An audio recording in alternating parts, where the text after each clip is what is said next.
Francisco Garcia, welcome to the podcast, bro. Man, it's been a long time, man, overdue.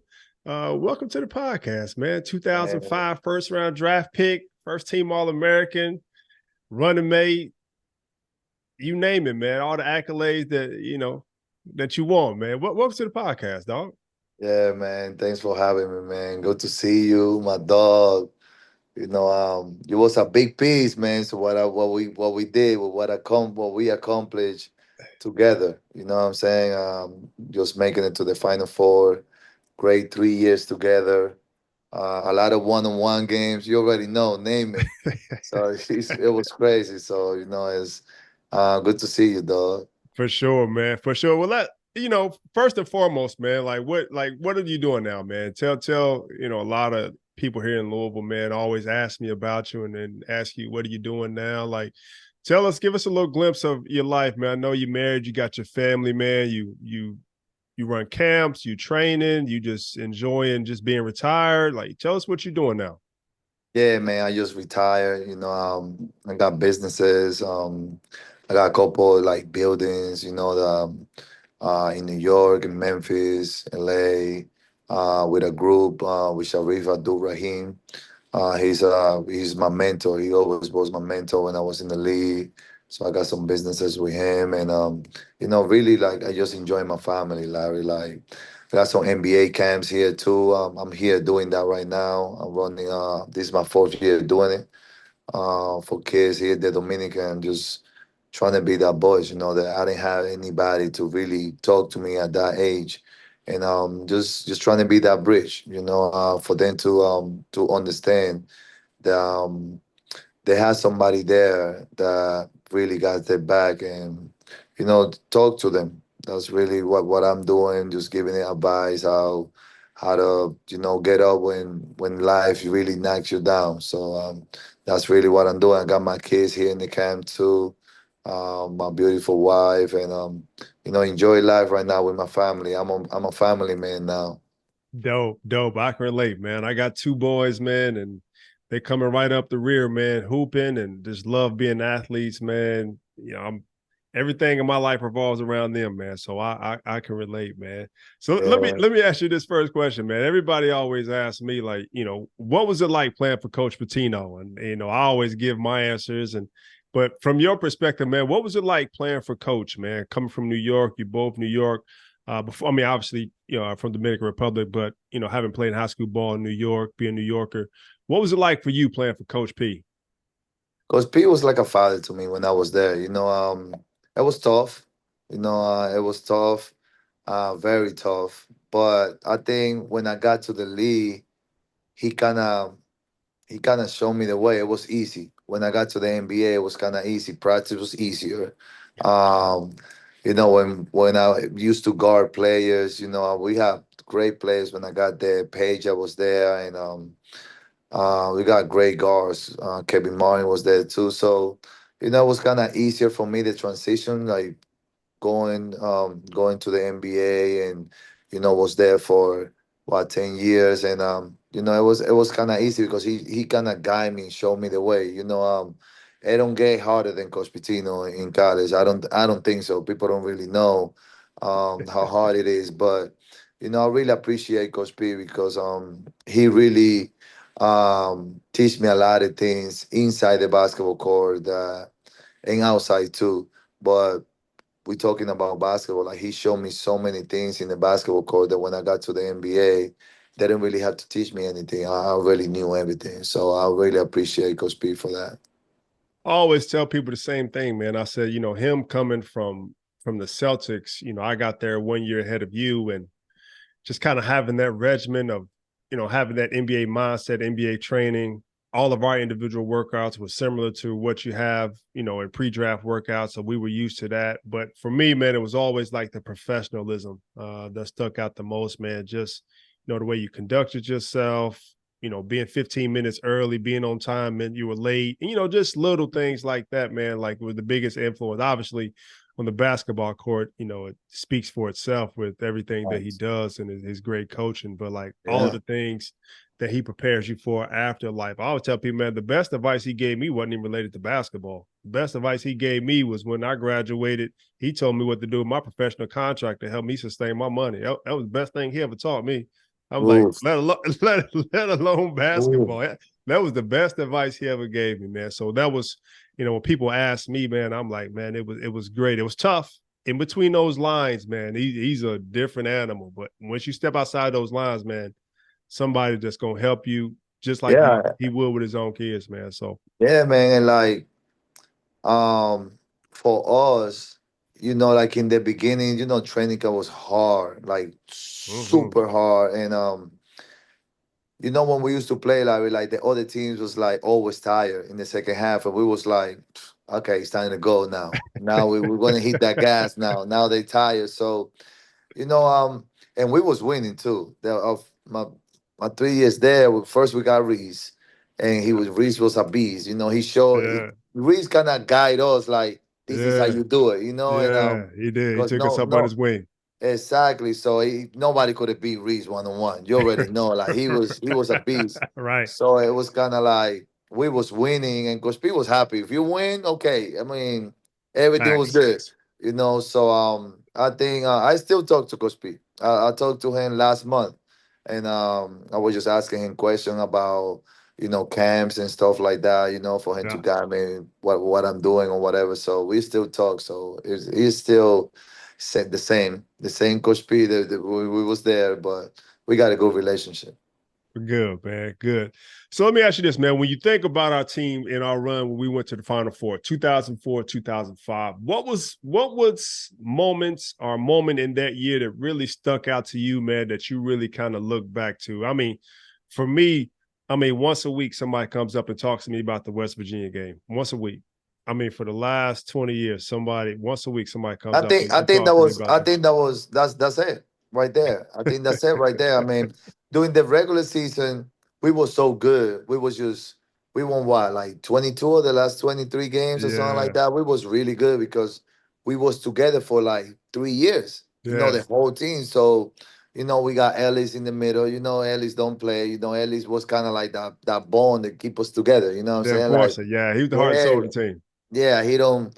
Ellis didn't play. Like, you have to play this way, and somebody did something wrong, he pull his card right away. He Right. don't play no games. Facts. And Facts. you know, to that, I think for me, not just that West Virginia game, but that road to go to the Final Four was amazing. Because nobody was expecting us to get there. They give us what, a 4 seed, right? It was We'll a see. four Yeah. seed. Yeah, so nobody was expecting us. Like, they good. But they you know what I'm saying? They got what, Washington. They was number one. We beat Washington. We all those guys. I think Nate Robinson and Brandon Roy was there. Yeah. So there was a great team. But we had such a chemistry, like the way we was playing. Like, it wasn't really, everybody was like always asked me like, oh, I remember you from Louisville. You was the best player there going to the finals. I was like, I don't think so. I was good, but our best player was Larry. Like, tell you the truth, like, you was the one. If you watch the games in the beginning, you was the one that hit the first three, or you had like the first like drive or stuff like that. So I always used to be like, let him cook. You know what I'm saying? Like, let him do his thing, and then I come and I do my thing. But we got such a great team. Everybody knew their role, and I think now I tell kids all the time, that's the most important thing in basketball. Knowing your role, and is that coach asks you to do something, even if you feel like you can do it, like your ego have to go away, and you understand, like, if he asks you to do it, it's because he thinks you can. And that's the thing with us. I think everybody knew the role, and it was such a beautiful experience. Like, I play in the NBA and all that, but to me, that road to the Final Four was amazing. Because we were so glued together, and we didn't miss a beat on anything. On defense, with that West Virginia game, we was down. Um, so, like, they was hitting threes crazy. But to me, the hardest game was the first one.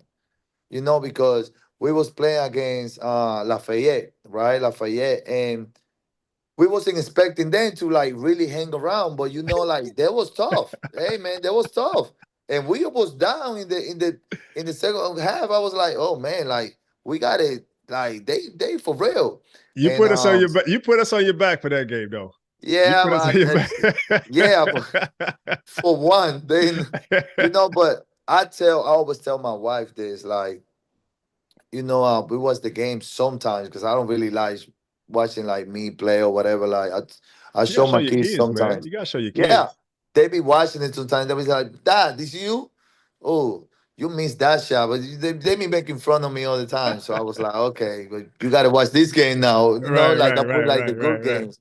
But that role was amazing, man. That role was amazing. I really think you was the best player by far in on the road to the Final Four. Like it wasn't even close. I put the numbers or whatever, but it's easy putting the numbers. People don't understand. It's easy putting the numbers when you get your rhythm, you know, and you was the one in the beginning. You Taekwondo too. Like, yeah, really like was making the shots that really matters to get us there. You know what I'm saying? So, I really appreciate that though. What That was beautiful. I think for us, man, I always tell people, man, we were kind of like that Splash Brothers before the Splash Brothers really came famous. Like I said, man, exactly how Golden State plays, that's That's how how we we used to play. play. I said, Facts. because Ellis was our Draymond Green. I Mm-hmm. said Francisco was the playmaker, but you was always the number one on the scouting report. So you Yeah. always got like the toughest defender. And Mm-hmm. so then me and Taekwon get the second and third defender. So it's easier for us to cook. And it's Yeah. like Yeah. Yeah. Francisco's getting all these assists. I'm like, yeah, we Facts. just we just go cook. And then Yeah, that's whoever what they I'm switch saying. to, Like they always used to be like, "Oh yeah, Francisco, you got to be careful." I was like, we got some gunners here." Like, yeah, and it's like and whoever you know switched what? off of, we just go take advantage of that matchup. Yeah, and you know one thing, Larry, like we didn't have a Superman. Like Francisco was not like, "Give me the ball." Like I gotta do nah. Like you sometimes you be like, "Hold on, I got it, go." Sometimes Psycho was like, "No, I got it, I got it." So I think that's what made that team special. That we really everybody knew like and respect each other on the basketball court so much Thanks. that we work out together every single day. You could do it too. You could do the same thing I'm doing. So go ahead then. Go do your thing. And that was beautiful, man. And one thing though, Coach P let us play. He did. Coach P He let us did. play. Like he He was just did. like, go ahead. He only care about defense. He only care about defense. He was like, what are you doing? Well, why you not playing this defense? You got to rotate here. But offense, do your thing. Like he let us play. So I He think did. He that's did. the most. On my career. That's the thing that I always tell my kids and show my kids. Like that road to the Final Four. That West Virginia game was so crazy because I fouled out. I fouled out. So and I didn't have like a good game either. So it was the really like it was crazy, man. That was But I nice. remember you looking at me and Taekwondo like, come on, man. Then you start talking Spanish. You say, come on, man. He's like, man, we got you. We got you. Once we got back within close range, that was it. We knew Yeah, it man. was Yeah, it. because That was it. it was getting out of hand quick though. What was it? I think it was Pittsnagel, right? Pittsnagel was like, Snoggle, Beeline, man, oh it my was, god. man, listen, They, man, that and was, from deep too. OB, like from deep. Like it wasn't like regular, no, from the NBA. That was the missing. So yeah, we made it through though. it was, man, it was. Man, it was also a bonding for us, man, is, there was a tragic incident, man. I think it was your junior year. You got a call, you lost your brother. None of us had ever been through anything like that, man. So it was hard to really find the words. How did you end up taking that? Obviously, it was tough for you and your family. Still is. It's not something that you get over. But how did you take that and use it as a motivation for yourself? Yeah, it was my sophomore year. But it was tough. Still tough. My brother was really it was only me and him.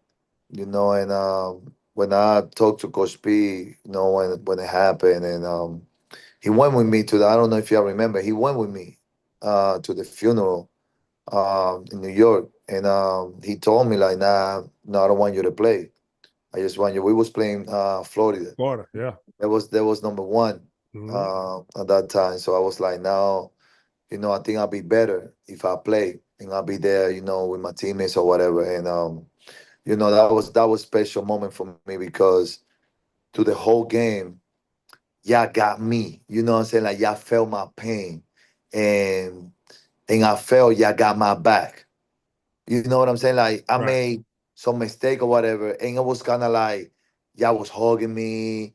I was falling everywhere too. Like it was such an emotional game for me, and I felt like they really got my back. And when they took me out at the end or whatever, like I just like I let it go. Like wow, man, like and I played that game. Especially I told him to Coach P, like I gotta play there, I gotta be there for my teammates. We've been prepared the whole season for this, just Right. to be number one. We want to be number one, since training camp. That's all we talked about, Yeah. like we're gonna be the best team this year. We're ready this year, and it was special, man. It was special, and I really appreciate you and all my teammates for that, for sure. I talked to Tinch the other day. I talked to Tinch the Did other you day. talk to GT? Yeah, Yeah, I GT talked to called me Tinch too, the other man. day, and he used to lock us down in practice. He didn't let me do anything in practice. So The uh, Bulldog. yeah, man, I appreciate all of y'all for that moment, man, for sure. For sure. So 2005, man, after we make our magical run, man, you become a first round draft pick, 23rd to the Sacramento Kings. What was that moment like for you and your family? I know for us, man, it was an exciting time for you. We were all going through the draft process as well. But it was exciting for us, man, because, we knew Reese got drafted, and then to actually have been just played with you, man, and watch you get drafted. What was that like for you, man? And that moment, of a life of achievement, man, just walking across the stage. Yeah, man, it was surreal. It was surreal. A mistake that I made was not going to the draft. I didn't go. They invited me to go to the red carpet or whatever. I didn't go because they was giving me four seats, and I had like 10 family members at my house, so I didn't know which one to take. So I just stay at home and stay with my family, and we enjoy that time together. It was crazy, kid from the Dominican Republic, go to Louisville. I wasn't even a focal point in Louisville. Worked so hard that I got myself in a position to provide for my family and to make it to the NBA. That's every basketball player's dream, just to play in the association. So for me, it was a blessing, and I really, at that day, it was the only day in my life that I was insecure about myself. Like, because it was, oh yeah, you're gonna go in the 10th pick, then you're gonna go in the 13th, and the picks keep going and going. I was like, oh my God, this is embarrassing. Like, I was so embarrassed. I was like, oh yeah, I'm not really that good. Like, they're not gonna draft me. And yeah, oh yeah, you're going to 18, and 18 they pick Nate Rob. I was like, oh my God, like I'm going to the second round. I'm not gonna make it. Like, so Right, right. I was when they called my name, I just dropped. I just dropped, and it was amazing, man. Nice, nice. Now, once you got there, man, like you said, you were playing with Peja, you playing with Kevin Martin. How did your game evolve from going from Louisville, like, most time, because we put the ball in key moments, we put the ball in your hands. Now you're going back to kind of sort of being the rookie, the low man on the totem pole when you go to the NBA. How did you have to evolve your game and adapt once you got into the NBA? Yeah, it was easy. It was easy. That's why, like when I made that transition, making it to the NBA, it was easy for me because when I got there, Paige, Mike Beebe, Brad Miller, Bouncy Wells was there too. I played Ron Artest, and they all of them took me under their wing. It was kind of like going back to Louisville. Like we really did everything together. And Oh, nice, my nice. baby was like my vet, and they really like make me feel like I was home.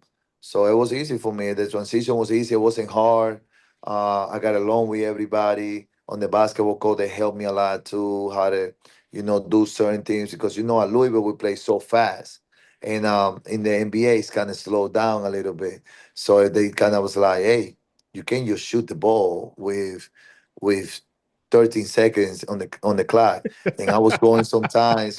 I remember Sharif, he played that last year with me, his last year when I was a rookie. And I was, when sometimes you're a point guard and you go to the basket, whatever, and he used to tell me like, "Hey, Rook, come here. You gotta give me the ball. You can't just shoot the ball. Even if you open, if you see me, just give me the ball." So it was those things that I need to learn. Like, oh, I'm not really like the focal. I can just shoot it whenever I want now. Now I gotta pass the ball, and then he get the rebound. He's the kind of player like even if he's what 6'10" or whatever, he used to like bring the ball down. And sometimes I used to play the point guard when I was there, and I was like, "Yo, the ball, the ball." And then when timeout, I was like, "Listen, when I get the ball, you run, and I pass you the ball when I feel like it." So it was kind of like those things that I needed to learn. Like, oh, you know what? This is my role now. Like I need to understand. This is not gonna be the same way. But it was cool. They took me. It was like family for real. Like Sacramento, it was really cool. The town was nice. It was kind of like me being in Louisville because it's small. Yeah. Everybody just focus about basketball. It's nothing else there, just basketball, whatever. So it was cool. Now, what was it like playing for Reggie Theus? Because he became the head coach for the Sacramento Kings. Now, Reg was our assistant coach when we played at Louisville. And, we No, used to kind of give Reg the blues on the yeah, sidelines. And so now he was your head coach for the Sacramento Kings. How was that yeah, playing for Reg as a head coach? yeah. The best coach after Coach Pitino. That's the best coach. No doubt. He used to just give me the ball. You shoot it. He used to tell me, shoot the ball. You shoot it. Shoot it. And I signed my contract when Reggie was there. Yeah. That was my contract year.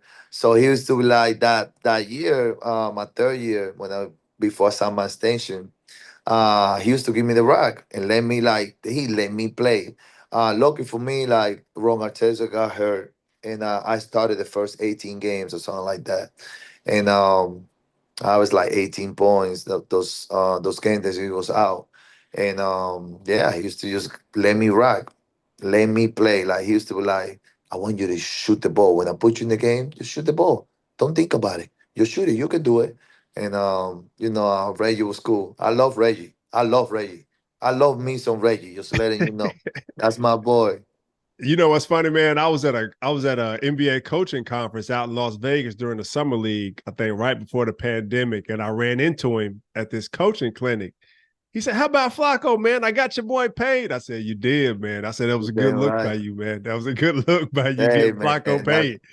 hey, he ain't lying. Yeah, he He said, "I got ain't fired, lying. but I got him paid." That's what he said. Ah, man, you know what? When he got fired, I couldn't even believe it. You know what I'm saying? I was like, wow, man, Reggie got fired. Like, what? And then, I called him or whatever. He was like, yeah, just keep doing your thing or whatever. But yeah, Reggie was cool, man. Nice, man. Nice. So, man, during your time with Sacramento, you got traded. You played in Houston. You played with guys like Ron Artest, played with James Harden, Dwight Howard. What was it like playing with those guys, superstar caliber guys, man? Yeah, with James, when I got to Houston, I was more like a vet now. So James was coming up, and I was his vet. And the Y already was been to the NBA Finals and all that. And the Y, when I first got to Houston, the Y was not there. He came my second year, and when I got to Houston, it was kind of more like I was hurt a little bit because I was used to being in Sacramento. I played Sacramento 8 years, so Mm-hmm. I was kind of like, man, like now I want to see. And Sharif was like, you never know, maybe the grass is greener on the other side. So just keep your mindset the right way, like you always been doing or whatever. But Houston was great. Houston was great. I got a great relationship with James, with Pat Beverly too. Jeremy Lin was there. Chandler Parsons. We had a great relationship, man. Like we was really, it was younger. They was younger than me. I wanted to slow down, and they wanted, they was starting their career. And my wife was like, they they doing too much now. You know, like James used to want to always play Blu-ray and let's play cars every single day. And you know, I was kind of like a slowing down. So I was just telling him like, yeah, now it's my time to like relax or whatever. But they respect that. You know, they respect that. I really enjoyed my time there, yeah, for sure. And it's funny, man. When I played in Tel Aviv for a long time. So when I was playing in Tel Aviv, I played for Hopwell, and your young fella Omri Caspi My was boy. he used to come back home and he'd be in Tel Aviv, so we'd be out in a nice spot.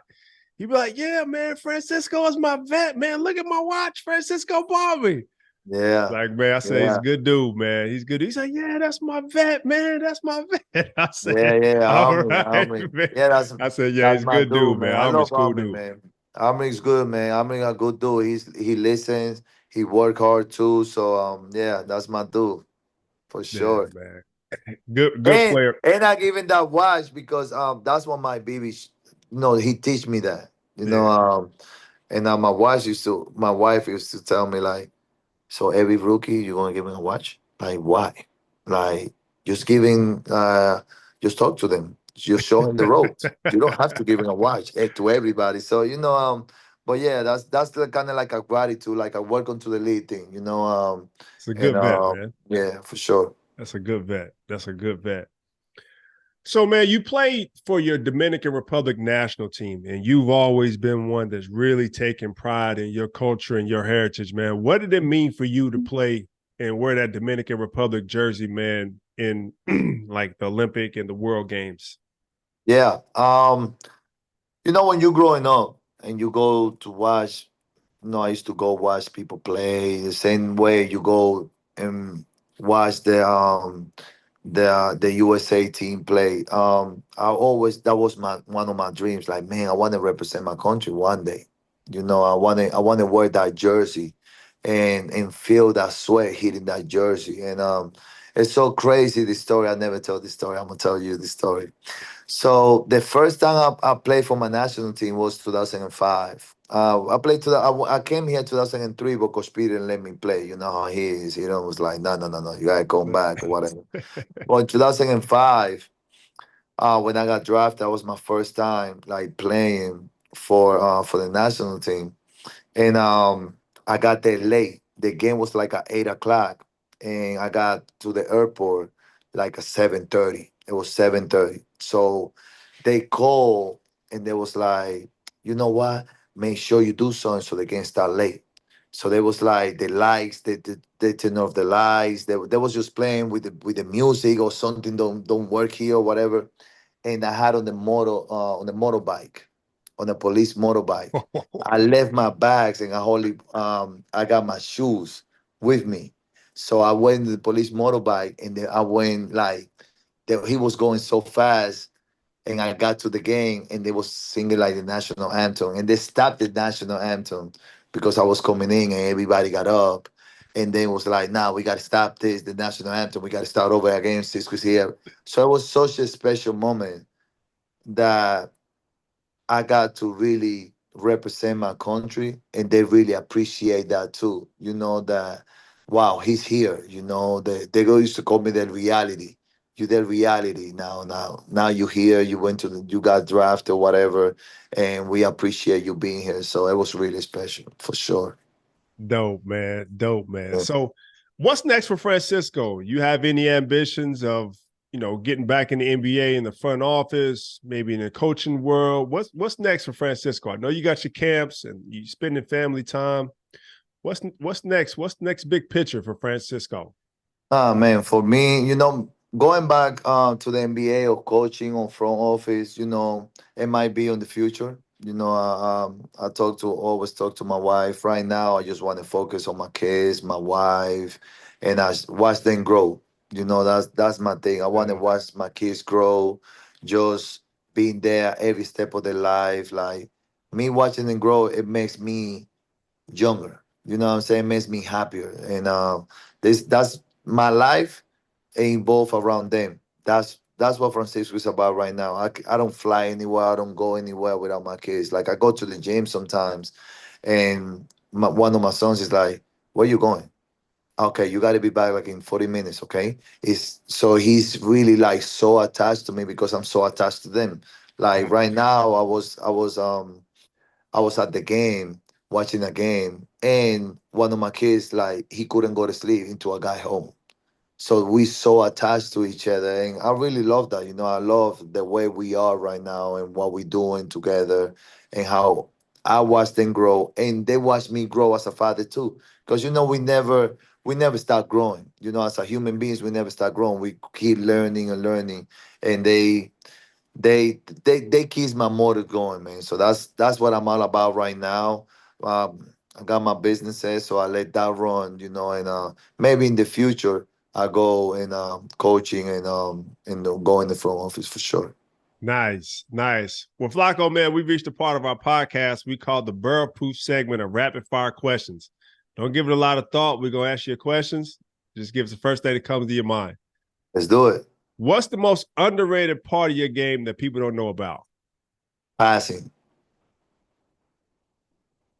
Now you didn't pass the ball for real. You pass the ball sometimes. You You didn't see, pass you the see what I'm saying? You see, that's my own. People don't know. I'm gonna tell you something. I bet you didn't know this. Nah, you did, man. You did. You was a No, great but I passer. bet you didn't know this. Did you know I still hold the record for the most assists in a game in Louisville? Now I think Chucky Hepburn just broke it this year. For real? Yeah, you had 15. I think Chucky Hepburn Yeah. broke it. Yeah, he got 16 this year. Man, they wrote that wrong. Why they do that? Yeah, Chucky But Hepburn yeah, broke it but this year, yeah, man.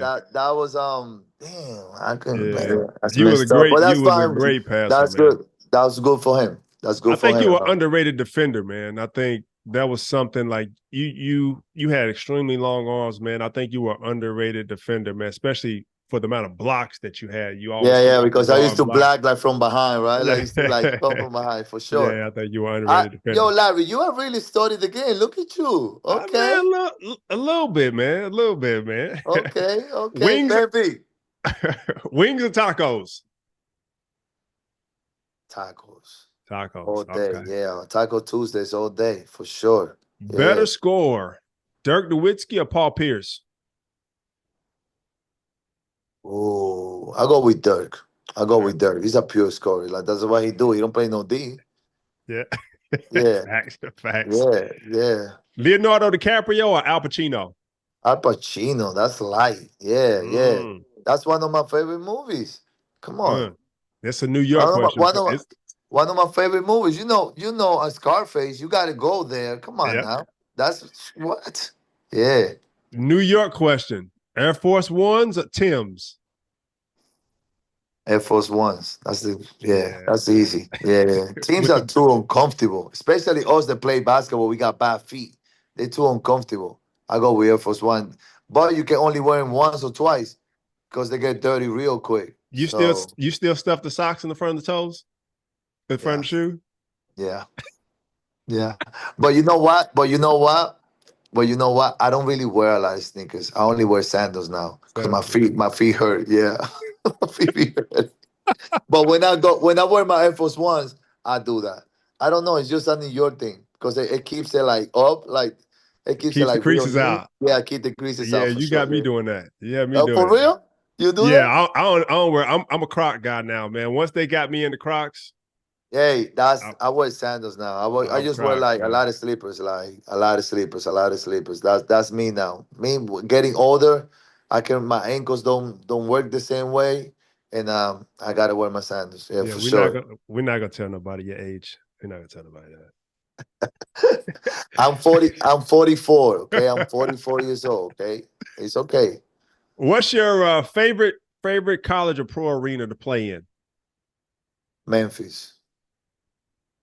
I used to Defend. love going to Memphis. Yeah, Memphis or Florida. We used to or Cincinnati. Remember Cincinnati? yeah. I like Cincinnati. No, I like Cincinnati Cincinnati. was. Ooh, I love Yeah. Cincinnati. I would say Cincinnati. Yeah, yeah, Okay. Okay. yeah. More pressure: NCAA tournament or NBA playoffs? The tournament. It's only one game. Yeah. It's only Definitely. one game. You got it. You got to show out for one game. You can't play bad. One bad game, you out. Go home. In the playoffs, you got. You got a couple games, you got a lot of scouting report. The next game, you do something different. Is the NBA playoffs is hard. It's a different type of game, but it's nothing like the NCAA tournament. Nah, it's tougher. Three toughest guys that you've ever had to guard. They could be from college, NBA, international. Don't make a difference. Three toughest guys you had to guard. I would say Kobe, Carmelo, and Reese. Yeah. Everybody that we always play with, man, Reese was a I'm dog. telling you, I talked to him like a couple months ago. I was like, brother, I'll tell you something. You was tough, man. You know why it was so tough? Because he swing those elbows too. Like when you remember what he did to Prelude? Remember, he don't play. Like if you play him like good, he always used to swing those elbows. Like, and he Yeah. was so physical. Offensively. Not defensively, no. Offensively, he was so physical. He was so strong. His body was so strong that he was unstoppable. Reese was tough. The one way said it. Even the way said it. Like, oh, one of my toughest for me to guard in college was Reese. Yeah. So Reese They was was neck tough, and neck. man. Yeah. Yeah. And so for everybody to know, Reese Gaines broke Prelude Davis's face with an elbow, broke his eye socket. So Yeah, that's what he's facts. referring Yeah. to. No, it wasn't on purpose. It wasn't on purpose. It Right, was in right. practice. It was in practice, but yeah. Last question, man. What's your most inspiring quote, or what's your advice for young people, man, especially in the Dominican Republic, or anybody in youth sports now, man, that's really trying to come up and trying to achieve the same path and the same goals that you accomplished, man? What's your advice to them? Yeah, I would say discipline. Just stay disciplined. That's what really schools show you. Just to be disciplined. You gotta get up at a certain time. You gotta bring the certain word. Like if you got homework, you gotta bring that. Just be disciplined. The same thing you gotta do in life. When you have kids, when you have a wife, when you have a job, it's just the same thing. In basketball, it's not a job. It's just an opportunity. That's how I look at basketball. I don't look at basketball as a job. Like what I did, it wasn't a job. I was enjoying it, and that was an opportunity for me to open ways to figure out what I want next. Because basketball career is only what 10 years if you're good If you're after you lucky. leave college. If you're Yeah, lucky. yeah. If you're lucky, if you don't get hurt or do anything, so it's just an opportunity. Just look at it like that. And while you're playing basketball, you're playing any sports, just plan for something for the future.